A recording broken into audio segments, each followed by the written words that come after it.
এখানে মুরগির দোকানগুলিতে আমরা যেটা পেলাম যে দেশি বলে আপনার কক এবং সোনালী মুরগি বিক্রি করবার একটি বিষয় আমাদের চোখে পড়েছে। মুরগি কিন্তু এটা আমরা দেখলাম যে গতকাল যে দামটি ছিল সোনালী মুরগি 260 থেকে 270 টাকা কেজি কিন্তু আজকে সেই একই মুরগি 320 টাকার জন্য বিক্রি করা হচ্ছে। ক্রয় ভাউচার এবং বিক্রয় ভাউচার তো দিচ্ছেনই না, ক্রয় ভাউচারও সংরক্ষণে রাখছেন না, এই বিষয়টি দেখলাম। ভোক্তাদের চোখের আড়ালে রেখে চর্বি এবং হাড় যেটি ভোক্তা চাচ্ছেন না সেটি দিয়ে দিচ্ছেন। আচ্ছা, এই পবিত্র রমজান উপলক্ষে আমাদের মহাপরিচালক স্যারের নির্দেশনায় আমাদের ঢাকায় 13টি টিম বাজার মনিটরিংয়ে আছে। সেটি নিত্য পণ্যের মূল্য যাতে সহনশীল থাকে, সেটার হঠাৎ করে কোনো পণ্যের প্রাইস হাইক না হয় সেই লক্ষ্যে।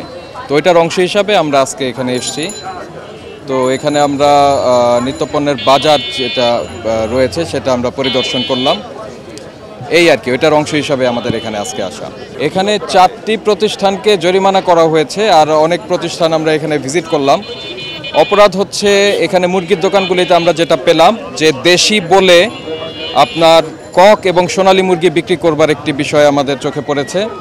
এছাড়া মুরগি ব্যবসায়ীরা যেটি করছেন সেটি হচ্ছে তারা ক্রয় ভাউচার এবং বিক্রয় ভাউচার তো দিচ্ছেনই না, ক্রয় ভাউচারও সংরক্ষণে রাখছেন না, এই বিষয়টি দেখলাম।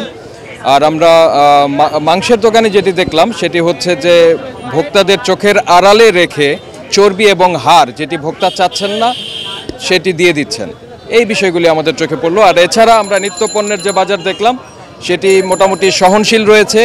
এটি যদি মানে এইভাবেই যদি থাকে তাহলে আমরা বলবো যে এবারের বাজারটি ভালো আছে। মুরগি কিন্তু এটা আমরা দেখলাম যে গতকাল যে দামটি ছিল সোনালী মুরগি 260 থেকে 270 টাকা কেজি কিন্তু আজকে সেই একই মুরগি 320 টাকার জন্য বিক্রি করা হচ্ছে। কিন্তু এই যে দাম যে বাড়িয়ে দিয়েছে তার সম্পর্কে কোনো ডকুমেন্ট তাদের কাছে নেই, ক্রয়ের ক্যাশ মেমো তাদের কাছে নেই, তারা তো বিক্রি ক্যাশ মেমো দেয়ই না। এই কারসাজি এনারা করছে, এই অপরাধে 3টি প্রতিষ্ঠানকে 3টি মুরগি দোকানের জন্য